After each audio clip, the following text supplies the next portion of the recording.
Donc aujourd'hui on va faire une petite vidéo sur le pied du cheval. Alors déjà le pied du cheval il est en quoi? Il n'est pas du tout en fer. Même si on lui met effectivement un fer, on va voir un petit peu après dans les détails. Il est en corne. En fait c'est le prolongement, c'est comme de l'ongle chez nous. Comme si c'était son ongle, c'est le prolongement de son pied. Évidemment il ne va pas pousser du fer ou du bois au bout de son pied. Donc le pied est en corne. Et comme notre ongle, il pousse tout le temps. Alors, on va voir un petit peu dans les détails. J'ai pris le pied du poney. Voilà.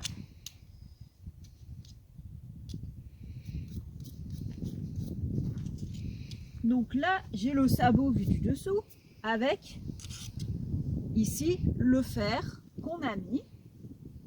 Donc avec des clous. Alors évidemment, ça fait pas mal. C'est comme quand nous, on nous coupe un ongle, ça fait pas mal. Donc pour le pied du cheval, c'est pareil, il est dans la partie où il a de l'ongle. Alors, donc mon pied, en fait, il est creux. Et à l'intérieur du sabot, il y a de la chair, il y a un os, qui est la dernière phalange qui correspond en fait au doigt. Et il y a la corne qui fait tout le tour. Donc quand on met les clous, on fait bien attention de mettre dans la corne du cheval, dans son ongle.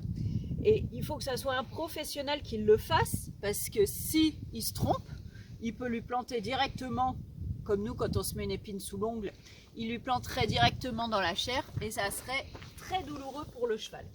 Donc c'est important d'avoir un maréchal ferrant qui fasse poser les fers sur le cheval.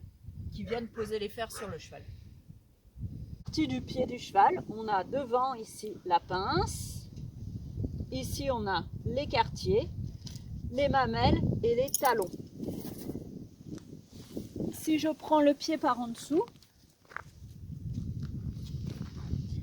j'ai de la même chose, les talons qui sont ici et qui correspondent à la partie du fer qui s'appelle non pas le talon mais l'éponge.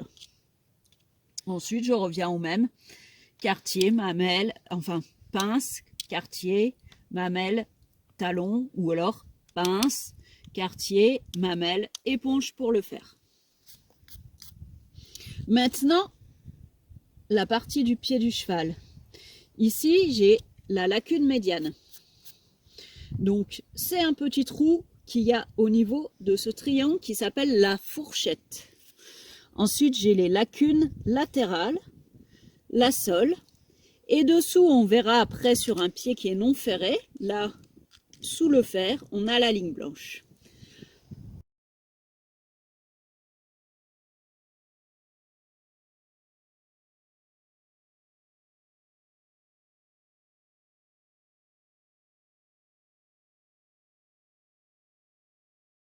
On va ferrer un cheval. Alors, ce n'est pas une obligation. Vous avez déjà vu qu'il y a des chevaux qui sont ferrés et d'autres non. En fait, comme le pied est vivant, vous avez compris, si le cheval travaille beaucoup, travaille sur des terrains durs, travaille avec des cailloux, il peut avoir une sensibilité au niveau des sabots. Et un peu comme nous, si on devait marcher sans chaussures, ça serait douloureux pour lui. Donc on va lui poser un fer. Le fer, il va rester en place 2 mois. 2 mois, c'est le temps que la corne pousse. Et ensuite, il va falloir que le maréchal revienne pour couper la corne et remettre un nouveau fer.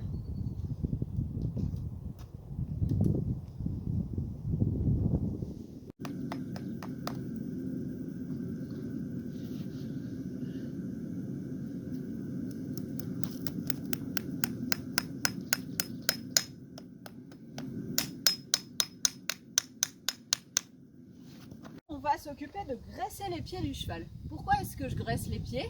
Pour pouvoir tout simplement entretenir la corne, qu'elle reste en bon état pour que le cheval n'ait pas mal aux pieds. Donc, suivant les saisons, c'est pas toujours pareil. En été, j'ai un terrain qui est plutôt sec et il va falloir que j'hydrate la corne. En hiver, quand il y a de la boue, mon cheval a plutôt tendance à avoir la corne qui se ramollit et au contraire, on va mettre un produit qui sèche le pied. Les produits qui sèchent les pieds sont plutôt à base de goudron Et en général, c'est de la graisse noire. Les produits qui vont hydrater la corne, au contraire, sont jaunes ou vertes. Donc, pour graisser le pied, je commence toujours par en dessous. C'est juste pour ne pas m'en mettre plein les mains quand je vais porter le pied.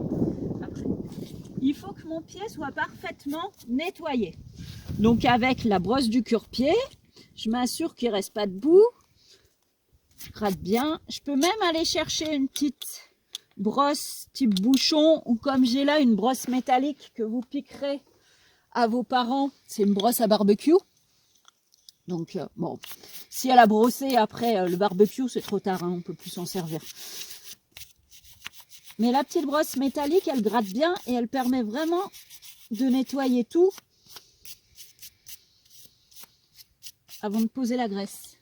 Parce que vous voyez, ça colle toujours un petit peu là. On voit, il reste un petit peu de paille collée dessous. Surtout qu'elle a marché dans la boue avant, la coquine.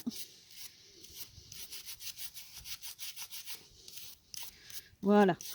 Donc là, j'ai un pied qui est propre et je vais pouvoir appliquer ma graisse. Bien dans les lacunes. J'oublie pas les talons. Et suivant les livres, vous verrez, ça peut aussi s'appeler les glomes. C'est plus facile à dire les talons, hein.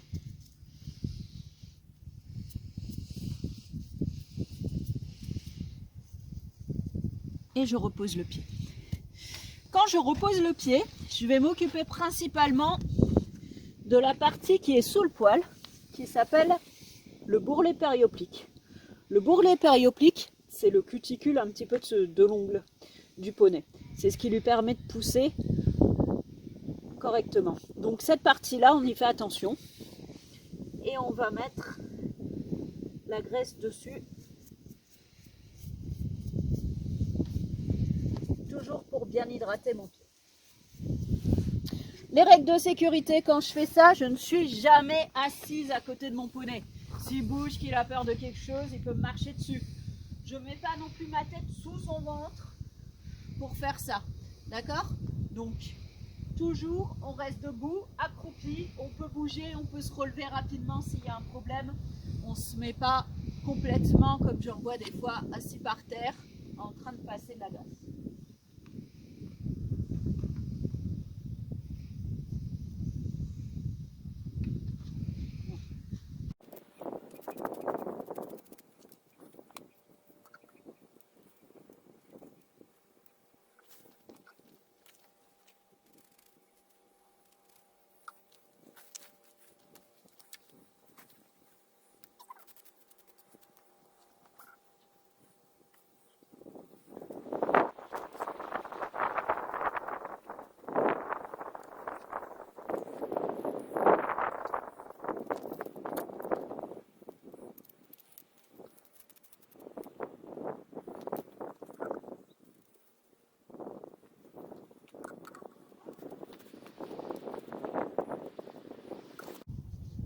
Voilà, j'ai un poney avec des beaux pieds.